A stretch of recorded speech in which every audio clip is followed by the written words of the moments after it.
Hello and welcome back to Let's Play Trudograd with me, BringItDon.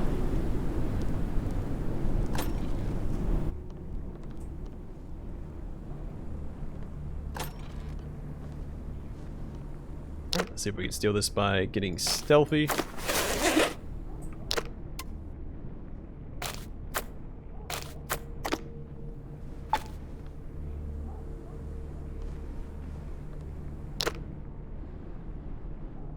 He doesn't care about the book. Fine by me. Aurora Zerzhinskaya? 1 Black Gold of Benzodar? First book of 5 in this series describing the daring adventures of Aurora Zerzhinskaya. Among the endless deserts lies the fortress city of Benzodar. The sky above is pierced by hundreds of oil towers, and the minarets are smothered in the foul smoke erupting from the refineries.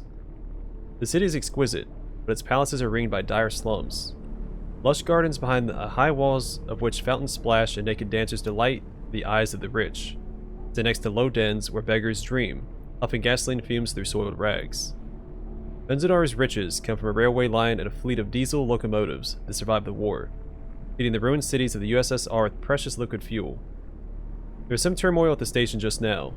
An old engine of peeling blue began to pick up speed, along a dozen tanks and 1 passenger car. The fuel tanks are destined for the glorious city of Leninsky. In the passenger car, an escort of 24 soldiers from the same city were grimly checking and rechecking their rifles and machine guns. The detachment's commander, Kuzma Petrovich, gloomily paced the carriage, watching the wilted vegetable gardens and endless fences sweep past. He felt uneasy. More and more fortified raider vehicles, marked with black insignia, could be seen around Benzodar every day. The men within burned villages and settlements, turning the inhabitants into slaves. When they felt bold, they also attacked trains, capturing entire locomotives to sell in the southern markets. In addition to this, his unrest was fed by superstition. Right before the train's departure, 2 black cats crossed the rails in opposite directions. The commander shared this fact with the young commissar who accompanied him, Aurora Zerzhinskaya. However, she merely shrugged. The girl did not believe in omens. She placed her faith in her saber, her aged revolver, her belt weighted with grenades, and her red leather jacket. According to Aurora, this was more than enough not to give a darn about any ominous augury. The train swept past the machine gun towers and out of the Benzodar. As the last shacks dwindled in the distance, they rolled into a naked, sun-scorched expanse of desert. The soldiers kept their weapons tensely at the ready. For the whole day, they watched strain their eyes from atop the locomotive, but saw nothing but sand and the rare camel. The train kept rolling. At the end of the second day, as the sands were replaced by steppe, the salt wind began to hint they were close to the sea. Everyone exhaled in relief. We'll soon reach the border post near Trudograd. Once there, the devil himself could not harm us, the soldiers assured each other. However, their confidence was premature. The next morning, just as dawn lit the grim steppe, the sentries in the last carriage raised the alarm. The commander and the commissar climbed up to the roof to join their men, and raised binoculars to wary eyes.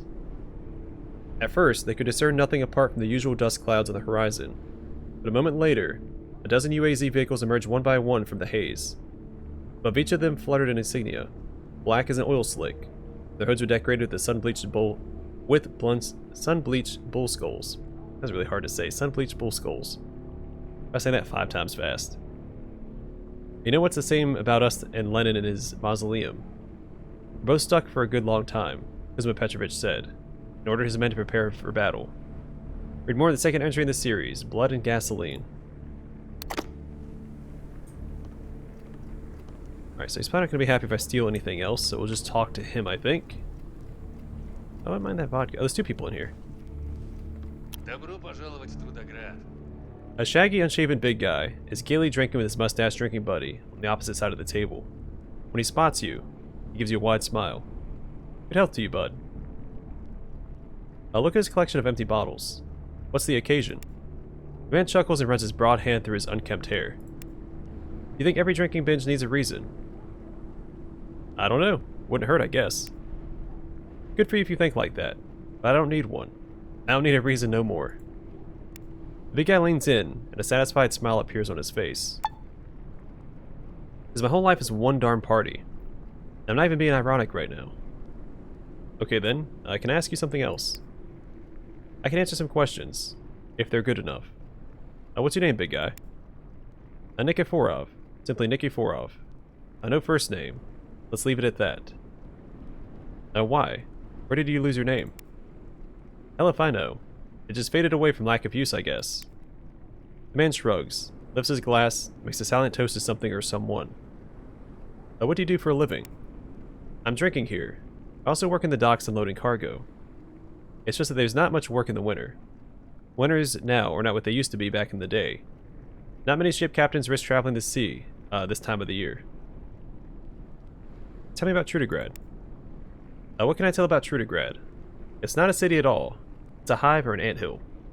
Everyone's running around carrying crap. Eating crap, stealing crap. It ain't no city. It's no hive either if you think about it. It's just a garbage dump. Heard anything of interest lately? Yeah, I did. Do you know the apple salesman in this very quarter is actually a contract killer? I don't want to slander the guy, but I guess I already did. Darn it. You don't say. Okay, let's change the subject now. Nikiforov drinks some hooch from his murky glass, nodding as he does. Well, it was nice talking to you, but I gotta go.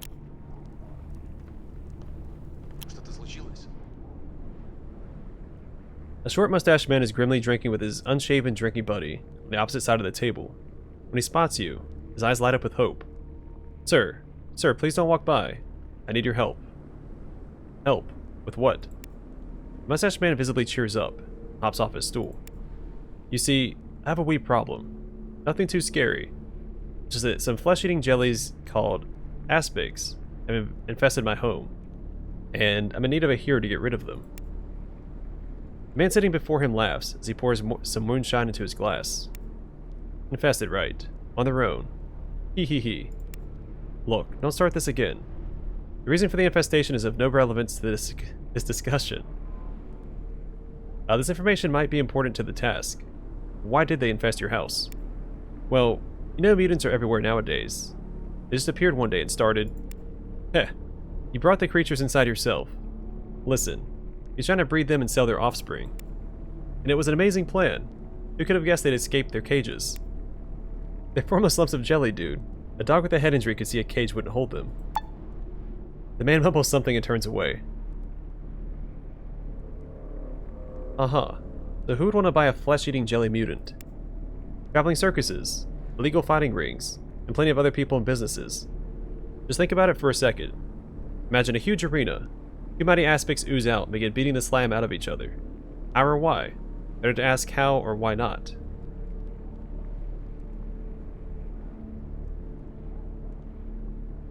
Yeah, what will I get for helping you with your problem? I'll pay you handsomely. Trust me. I consider your house cleaned. Of aspics.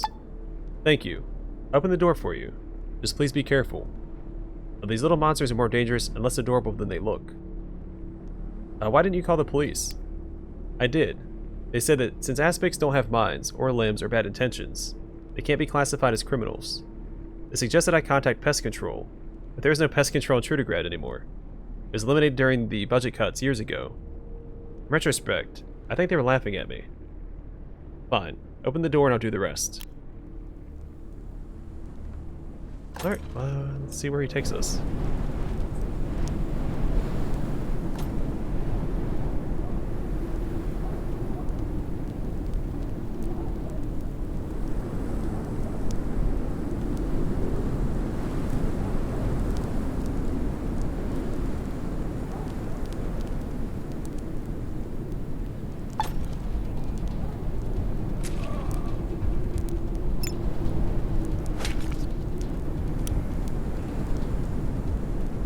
I doubt they even have eyes to target.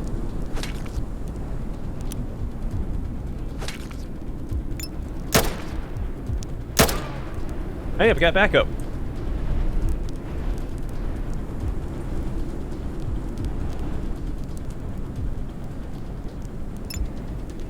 Man, I'm not gonna move. I'm gonna stand right here so this guy can help fight these guys. Ow.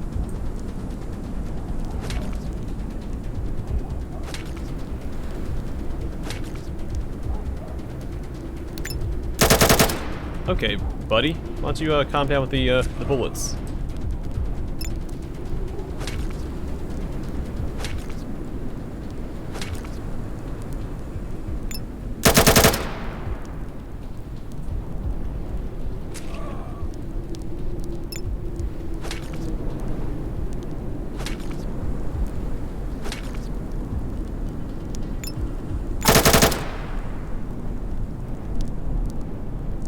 Alright, nice.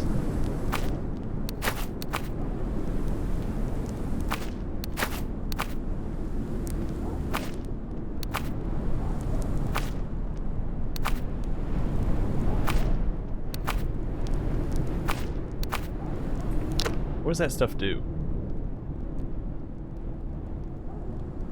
It's raw. It's considered raw meat. +1 dexterity, plus 600 toxic, -1 intelligence.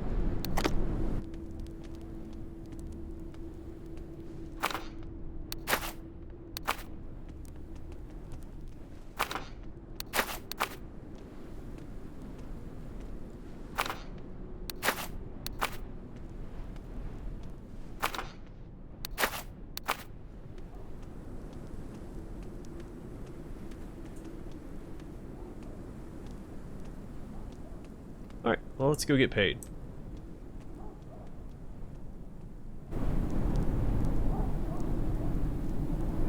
Decent XP, I guess. I feel super weak. I really want a better weapon. О, кого я вижу. Mustache Man's eyes burn with hope. At least some of the aspics are no longer occupying my home.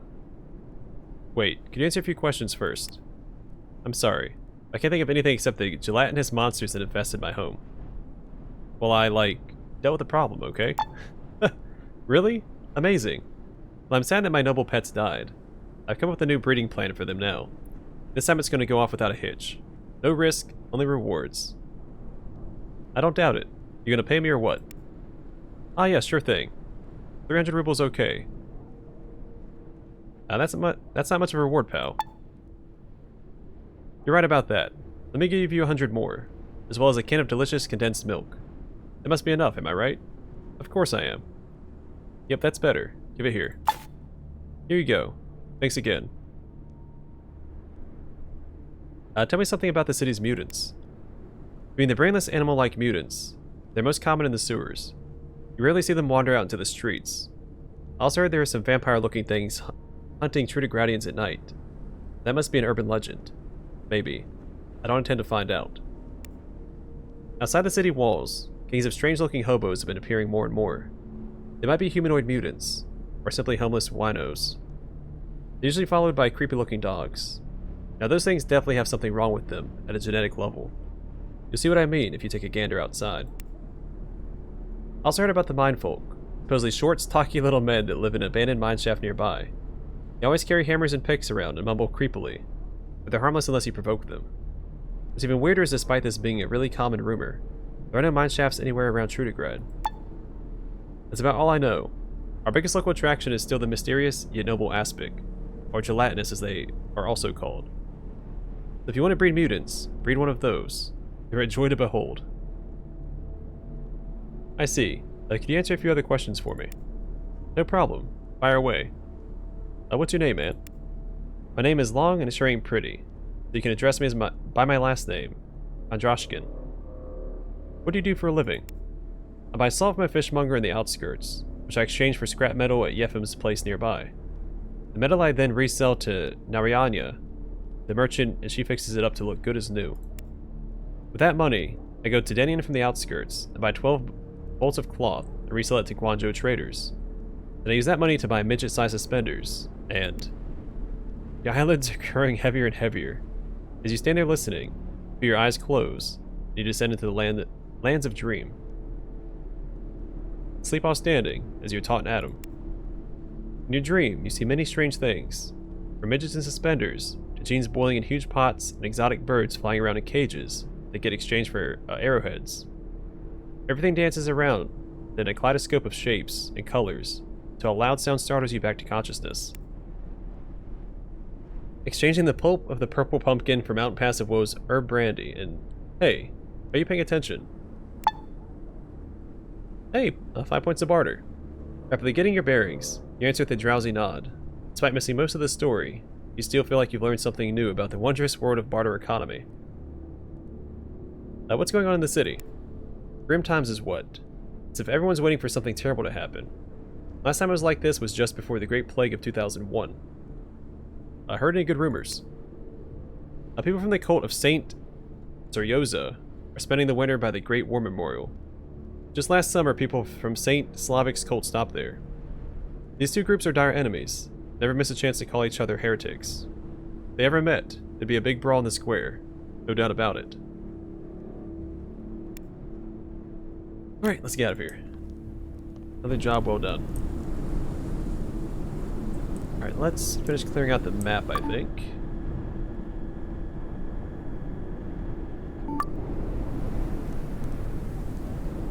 The fog of war down here I want to get cleared out, and then we'll go to this factory building.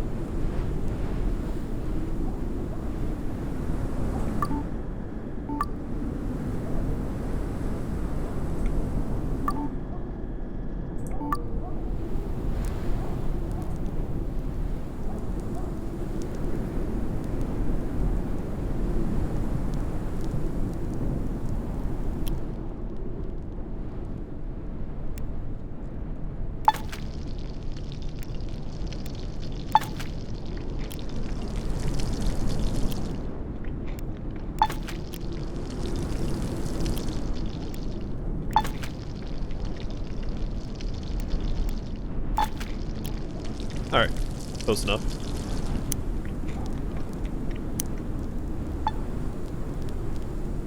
Also left at the inverter factory. Oh, there's some stuff in here to at least grab that I can sell.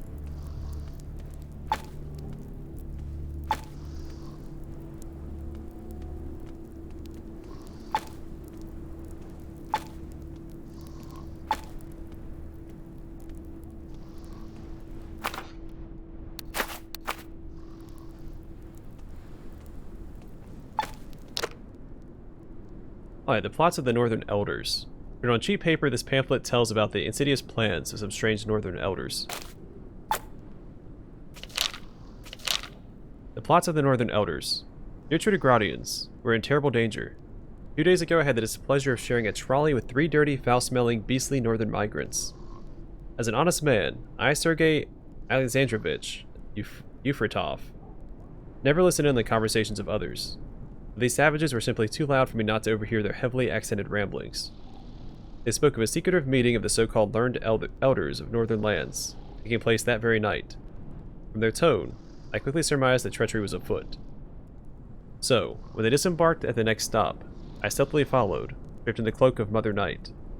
Long I crept, and even longer did they walk, until finally they ventured into Grey Corner, the poorest of all migrant districts, and ascended the creaky steps of an ugly wooden hut. As they closed the shabby-looking door behind them, I crawled up beneath the closest window. I made opaque with grime, and listened in. I heard 3 short speeches, most probably given by the elders of the vile migrants, or the hushed crowd of their unwashed countrymen.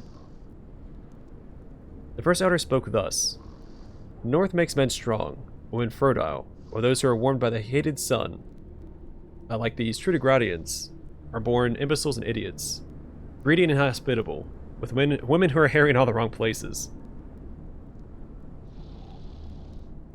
The best thing about these natives of Trudograd is how easily they are fooled into tolerating our foul notions.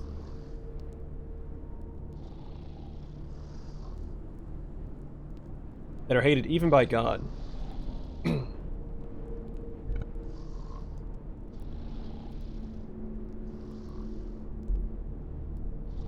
Excuse me, my throat's acting up. Now, the best thing about these natives of Trudograd is how easily they are fooled into tolerating our foul notions that are hated even by God. We don't even believe exists, since we're some kind of pagans or something. Also, their blood is very tasty when baked into a pie. The second elder spoke thus. Divide and conquer, brothers and sisters. These Trudogradians believe their authorities let us live and work here, because it guarantees them cheap labor and a scapegoat for their mistakes. But is that so? No, of course not. What are you lot, stupid? These politicians let us live in Trudograd, because they're not actually politicians. We killed the real politicians and replaced them with shapeshifters, conjured up by the dark magic we all secretly practice. As a side note, we also eat native babies. Third Elder spoke thus. Strength is the only way to govern the unclean masses. These Trudogradians think our people work for scraps, at the most difficult jobs because we've been chased away from our native lands by hunger and war. But is that the case? No. Actually, our people work these demeaning jobs to train their will for the day when the great leader comes to Trudograd, with an army of northerners like us to pillage this bloated pig of a city. When that day comes, we won't simply take the riches of the honest, hard-working people of Trudograd. We'll also kill all their elderly and children, and take the women-folk as slaves to sate our unclean desires. Upon listening to these terrible, treacherous words, I was shocked, appalled, and horrified indeed. But my honor and pride as a native of Trudograd would not allow me to faint right there on the spot. So I ran to my home, to carefully set the type and print out this leaflet, to spread hither and yon, to defeat the plans of these disgusting elders, before they come to terrible fruition. To knives and rifles, Trudograd. Let not this insidious evil that use our own kindness against us win. Something tells me he took a few creative liberties when quoting those speeches.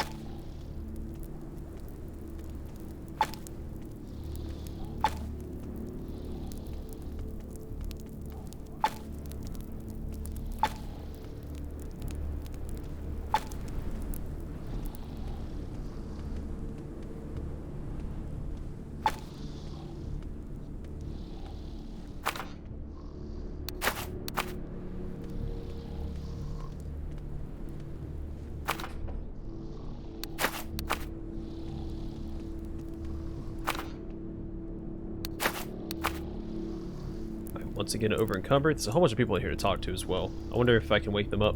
Sometimes NPCs won't wake up when you try to talk to them.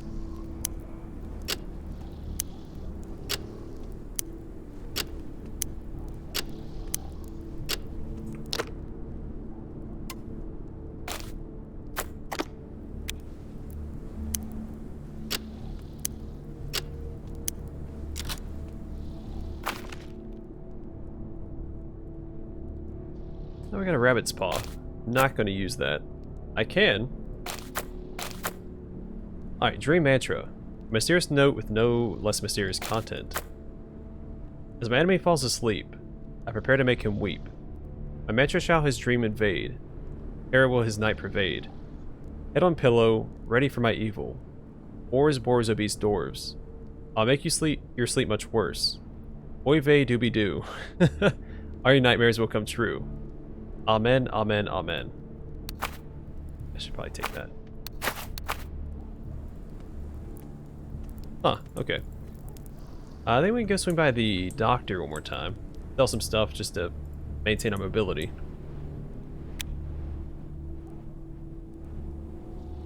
Then we'll see if we can wake up some of these guys in here and speak to them.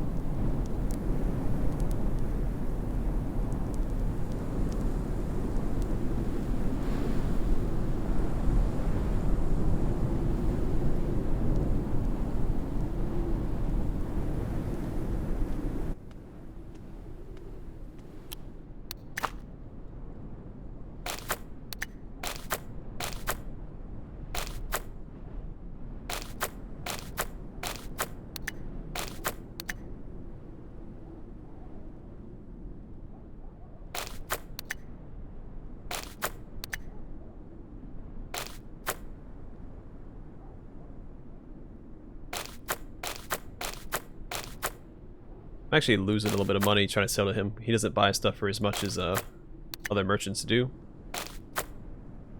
But I'm more concerned about weight than I am profit.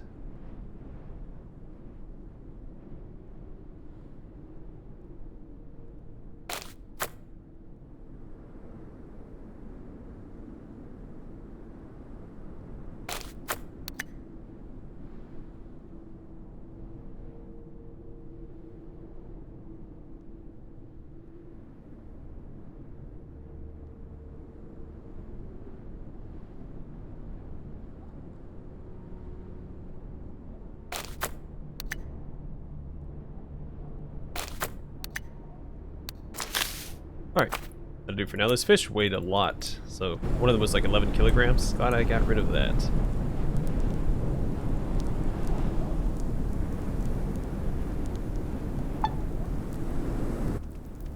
Alright, let's try talking to these people. Nope. Alright, so if I have to wait till the day. Be a little annoying because they're going to be walking around and it's going to be harder to keep track of all of them.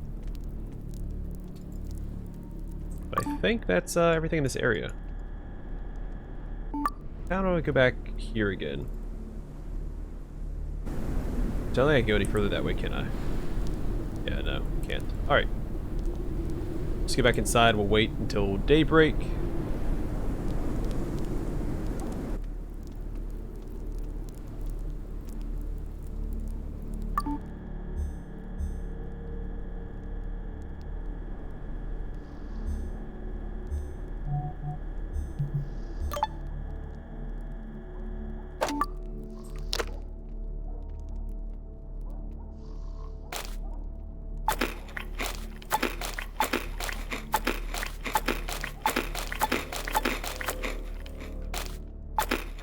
A little less hungry. Let's speak to... Where are you going? Очень приятно.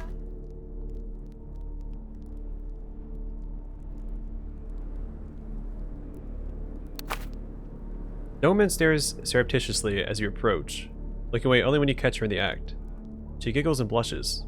Hello, need any help? I'm looking for work in the city. Know anyone who's hiring? You look like an experienced adventurer. There's always a job for people like you. You'll listen to anyone who tells you the city is peaceful. Trudograd has a ton of problems, and not everyone is ready or equipped to face them. That goes without saying. You answer a few questions now. Sure, I'm listening. What's your name? Arena. Everybody calls me Urka. That's what I'm gonna say. Urka. What do you do here?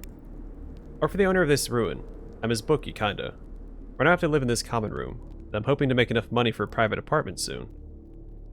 What can you tell me about the city? I never saw what Trudograd was like before the war, but according to the locals it was very different. They even said there weren't any mutants. Hard to believe, right? It's like saying there weren't any armed thugs roaming the streets. Give me a break. What, did they magically sprout up when the bombs fell like some kind of radioactive mushrooms? Huh. Any gossip you want to share? It's an open secret that one of our neighbors, Akil, suspects another neighbor, Ruslan, of being a dangerous northern spy. You think someone as intelligent as Akil wouldn't be such a bigot? Yeah, can we change the subject? I'm listening, I need to go. Alright. We spoke to Urka, let's speak to...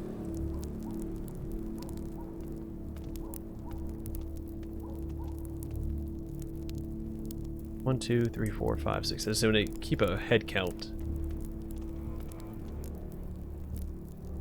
Your constant dream visits. Epiphanies.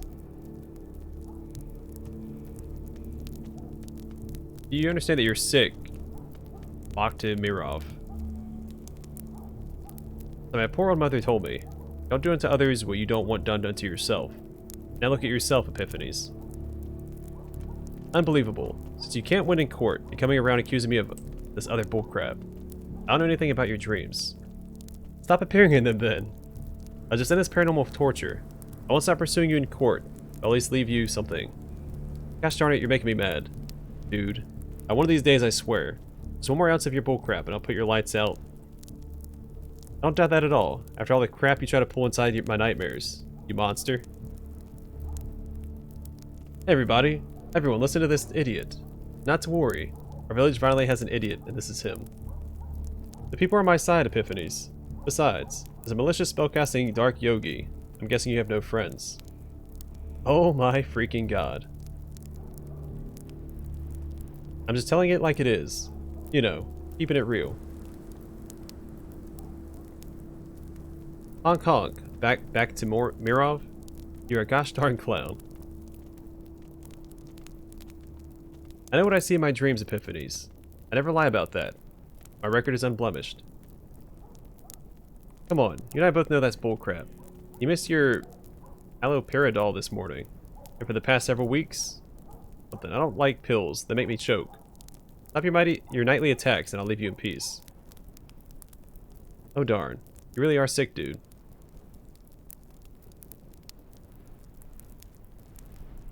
Even if I were sick, at least, I'm not a dark magician.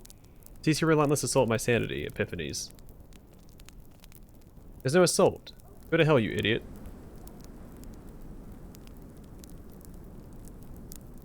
How do you explain your concentration? Alright, I'm pretty sure we've read that. Is it repeating now? Or is that still new? Alright, let's talk to this woman. О, кого я вижу? Здравствуйте. A hazel-eyed woman speaks warmly to you. Are you looking for someone? Maybe you wanted to pay a visit to our neighbor. I think you've got the wrong door. Why do you suppose I'm looking for your neighbor? He always has some young people visiting him. Friends and family, I guess. Sometimes he meets with them outside. Sometimes in his room. It's completely normal behavior for a young person. But my husband thinks the poor boy is a northern spy who plans to murder us all. How silly. Talk with Akil if you want to hear more about his conspiracy theories. I see. Can you answer a few questions for me? Certainly. I'm always glad to have a chat. How should I address you? My name is Natalia. I use my husband's surname. Pugacheva. What do you do here? I know how to sew, mend clothes for my neighbors, even sometimes make something new. I don't get too much work that way. Every little bit helps. My only worry is that with old age I won't be able to hold a needle anymore. Me and my husband were too worried about the future to have any kids. There's no one to provide for us. What can you tell me about Trudograd? It's my hometown, although it doesn't feel very homely at times. Fate has been cruel to my husband and me. He's a musician and I'm a teacher. But in this new world, the only lessons needed are in survival. And music has been replaced by the roar of terrible mutants and the rattle of gunfire. Lives we should have lived died in the war. Any gossip you want to share? Not everyone in Trudograd is happy with the authorities. I heard that some citizens have formed an underground revolutionary group that plots to overthrow the government. I just hope these ideas don't spill out into bloodshed on the streets. Who knows what'll happen? Let's talk about something else. Alright, let's do that. Nothing more comes to mind. Alright, I'm gonna call the episode here, and the next one will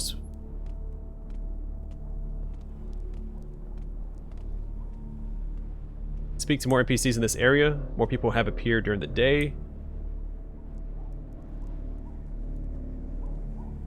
If there's anybody else in here, there might be. So finish speaking to the people in the factory here, and then we will go out here, speak to these two people, and where's she going? Alright, good, she stops. Perfect. Yeah, we'll just finish speaking to everybody in the next one. Thanks for watching. I will see you guys there.